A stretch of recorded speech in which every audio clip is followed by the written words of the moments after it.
The story of Vaux-le-Vicomte begins with this witty, intelligent, flamboyant, charming, and very ambitious person, Nicolas Fouquet. And Nicolas Fouquet has this dream, has this fantasy when he's not even 20 years old.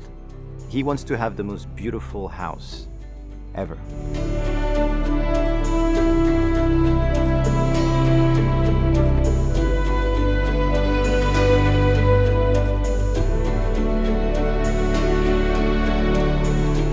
Nicolas Fouquet served as superintendent of finances for the young Louis XIV from 1653 to 1661.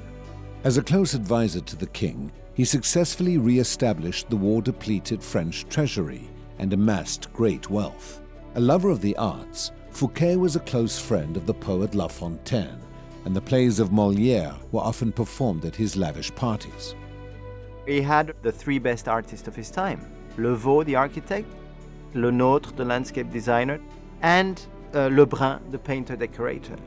And he had this vision of having them working together hands in hands and giving them what any artist would dream of: a blank canvas of 1,200 acres, a lot of money, and freedom.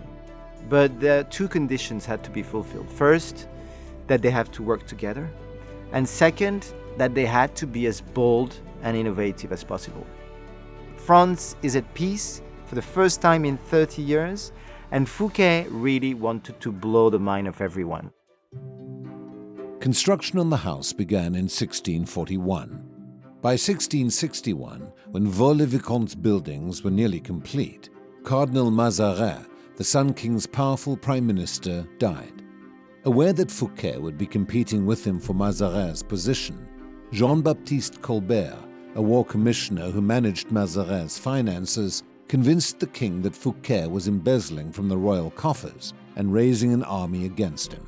There is a myth that the mercurial Louis XIV decided to arrest Fouquet after attending an opulent party held at Vaux-le-Vicomte in August 1661.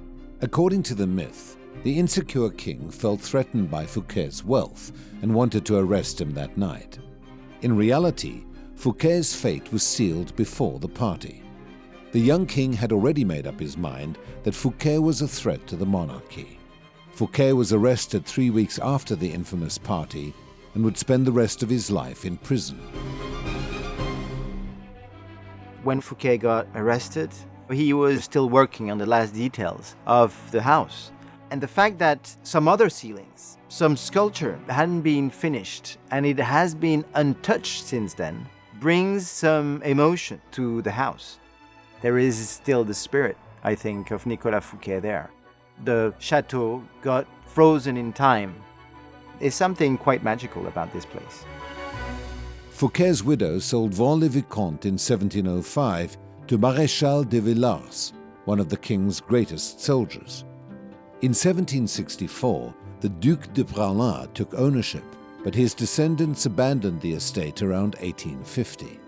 In June 1875, my great-great-grandfather, Alfred Sommier, who was a wealthy industrialist, fell in love with this place. He was the only one at the auction and bought the place and dedicated the rest of his life, part of his fortune, to resuscitate the place.